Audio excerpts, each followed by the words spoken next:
The auctioneer almost skipped the final lot. He looked down at the paperwork, then back at the nearly empty sale ring. Lot 118. He paused. 13 Pine Ridge Heritage cattle. Silence. The cattle slowly entered the ring. They looked nothing like the massive commercial beef breeds surrounding them. Medium-sized, deep red coats with black points, wide ribs, strong feet, cum eyes, old-fashioned cattle. The auctioneer cleared his throat.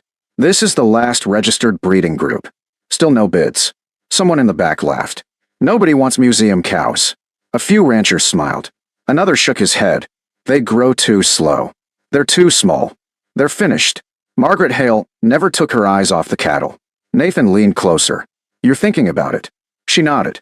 I already decided. He looked surprised. You did? Yesterday. The auctioneer sighed. Opening bid. Margaret quietly raised her hand. The room turned. Nobody bid against her. 3 taps of the gavel echoed through the sale barn. The last 13 registered Pine Ridge Heritage cattle belonged to Margaret Hale. Outside, Dale Harper caught up with her. You really bought them? I did. He looked toward the trailer where the cattle stood quietly chewing hay. You know why nobody wanted them? Margaret smiled. I know why everybody says they don't. Dale folded his arms. They finish slower. They don't get as heavy. They'll never compete with modern genetics. Margaret climbed into her truck. We'll see. The Pine Ridge Heritage breed had once covered thousands of ranches throughout the region. Long before feedlots. Long before rapid growth genetics. They had survived harsh winters. Poor pasture. Long droughts. Minimal veterinary care. But as commercial beef production evolved, producers selected larger cattle. Faster cattle. Heavier cattle. Year after year the old breed disappeared. Prospered. Sold. Forgotten. Eventually, only one conservation breeding program remained. When funding ended, the last 13 head entered the auction. Most buyers saw history ending. Margaret saw something different. When she was 14, Samuel Hale pointed toward an old photograph hanging inside the barn. The picture showed his grandfather beside several unfamiliar cattle. What breed were those?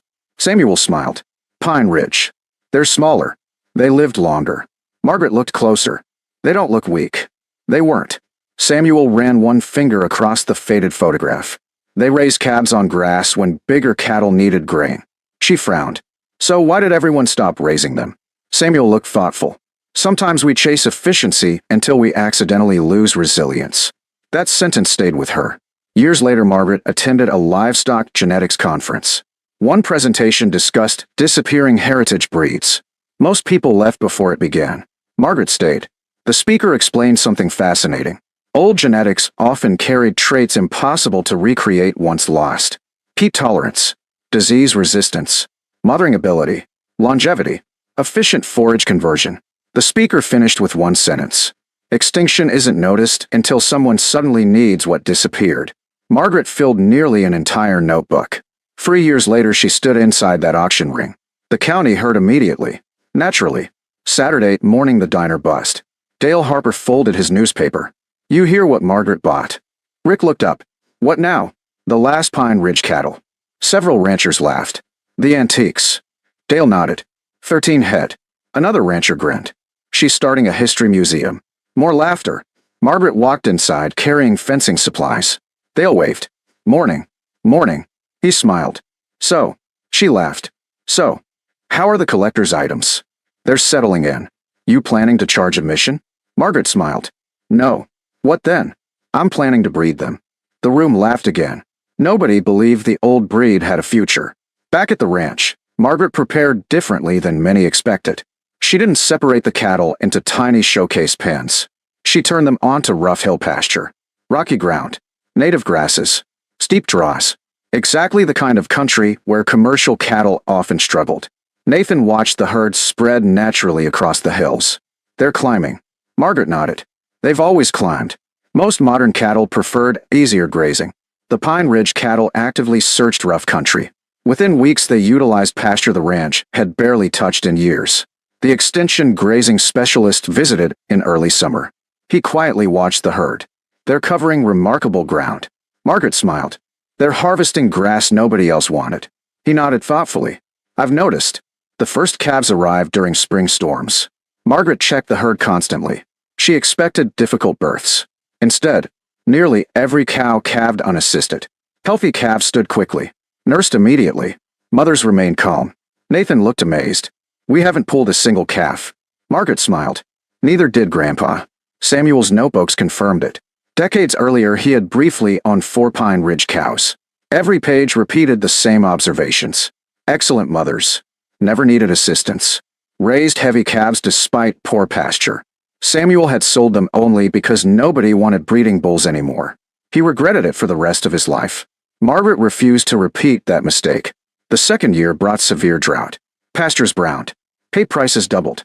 Commercial herds required supplemental feed much earlier than usual. Margaret watched the Pine Ridge cattle continue grazing rough hillsides. They remained in surprisingly good condition. Nathan checked body scores twice. They're holding weight. She nodded. They evolved for years exactly like this. The county veterinarian visited during pregnancy checks. He slowly worked through the herd. Healthy feet. Excellent udders. Calm dispositions. Remarkably few health problems. Finally he smiled. I've got to admit something. Margaret looked over. What? I expected much worse. Instead, the old cattle looked quietly impressive. Not flashy. Not oversized. Simply functional. The veterinarian pointed toward an older cow. How old is she? Margaret checked her records. Almost 14. He looked surprised. Still raising calves? Every year. He laughed softly. Many commercial cows retire years before that. Word spread quietly. Not excitement. Curiosity. A few ranchers stopped by, mostly to look. Some still laughed. Others simply asked questions. One producer watched the cattle graze cedar-covered hills. They don't seem interested in the easy pasture. Margaret smiled. They've already eaten it. The producer laughed. I've never seen cows work this hard. They don't think they're working. Autumn brought the first group of weaned calves. They weren't the heaviest calves sold that week. Not even close. Several buyers walked past them. Then one grass-finished beef producer stopped. He studied the calves carefully, then asked, "What breed?" Margaret answered, "Pine Ridge Heritage." He smiled.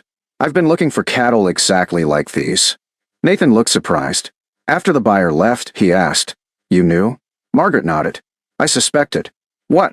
"Someone would eventually remember why they existed." Over the next 2 years, interest remained modest but steady. Small grass-fed producers, conservation ranches, university livestock programs. Nobody wanted hundreds of cattle. They wanted genetics. The herd slowly expanded.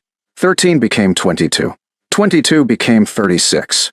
Margaret sold almost no breeding females. Only carefully selected young bulls. Samuel had written one warning in bold letters decades earlier. Never rebuild a rare herd by selling its future. Margaret followed that advice exactly. Late one autumn afternoon, a convoy of pickup trucks rolled onto the ranch. Out stepped livestock geneticists from the state university, representatives from the State Beef Association, and the director of the Livestock Conservation Board. They quietly watched the Pine Ridge herd grazing rough hillsides with newborn calves at their sides. The conservation director slowly lowered his binoculars, then turned toward Margaret. He smiled. "I've got a question." Margaret folded her arms. "Go ahead." He looked across the growing herd.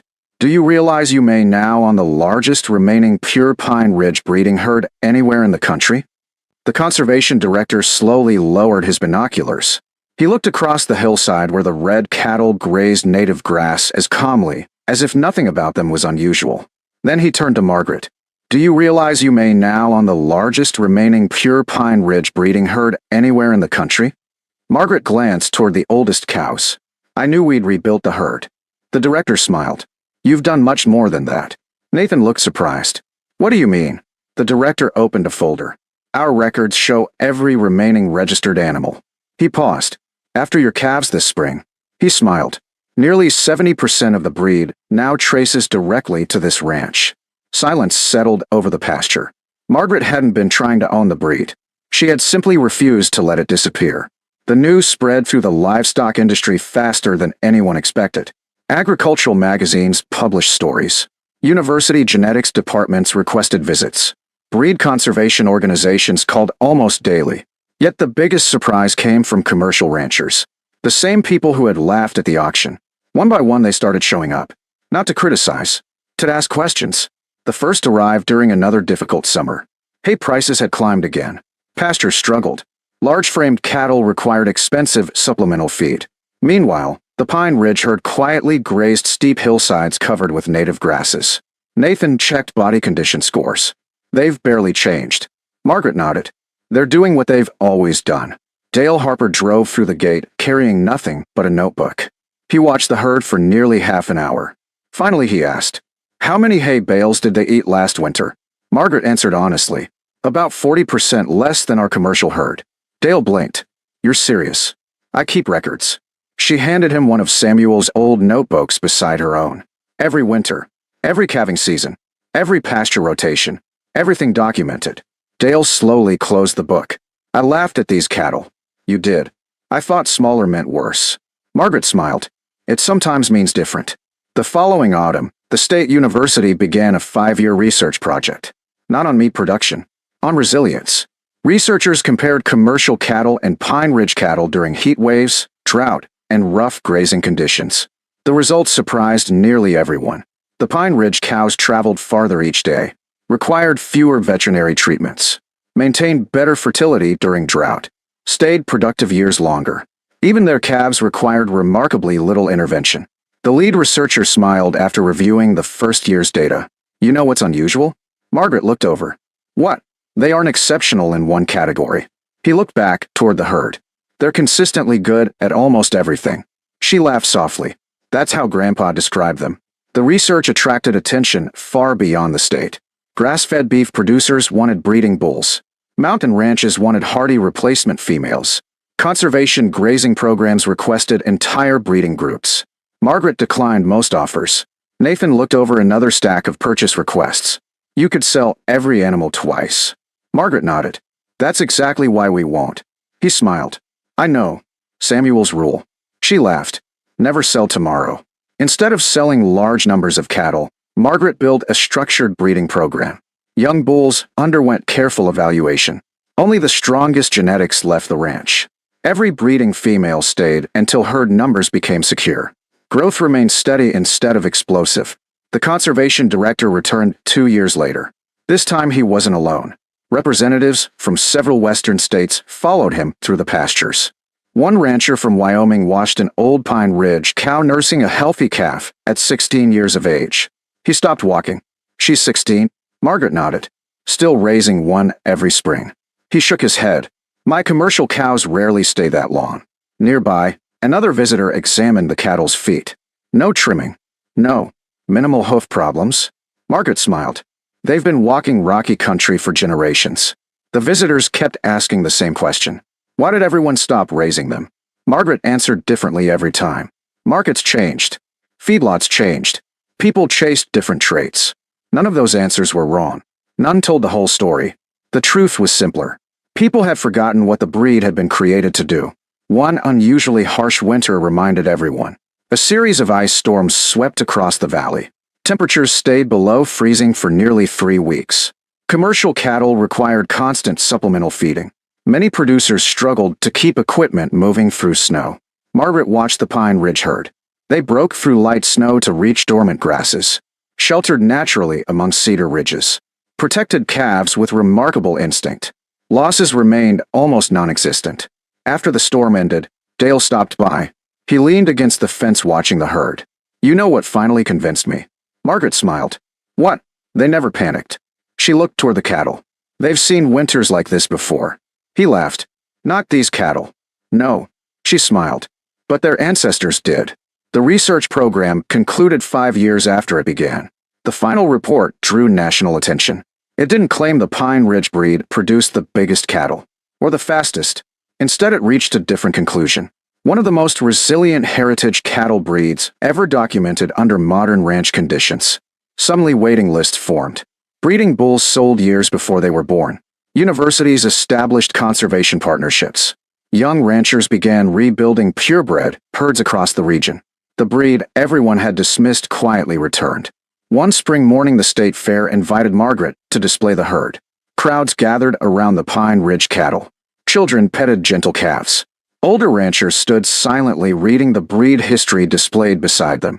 One elderly man removed his hat. "My grandfather raised cattle that looked exactly like these." Margaret smiled. "He probably knew something we forgot." Late that afternoon, The auctioneer from the original sale found her beside the pens. He laughed softly. "I've been thinking about that auction." Margaret smiled. "So have I." He looked at the calm herd. "I almost skipped that lot." "You did. I thought nobody cared." She looked across the cattle. "I cared." He shook his head. "No. You cared before everyone else remembered." That evening, after the crowds had gone home, Margaret stood alone beside the oldest cow in the herd. The cow lowered her head and quietly nudged her shoulder. Margaret remembered the laughter echoing through the sale barn years earlier. People had seen 13 outdated cattle. They saw slow growth, smaller frames, old genetics, an ending. Margaret saw generations of adaptation that could never be recreated once lost. She wasn't trying to preserve the past. She was protecting options for the future. By the time ranchers across the state began rebuilding Pine Ridge herds, very few remembered the afternoon those last 13 cattle entered the auction ring with no bidders waiting. Margaret remembered every moment, because every healthy calf now grazing ranches across the region traced back to 13 quiet cattle that everyone else believed had already become history. Sometimes the greatest fortune isn't measured by how much an animal weighs. Sometimes it's measured by how much irreplaceable history still walks beside it.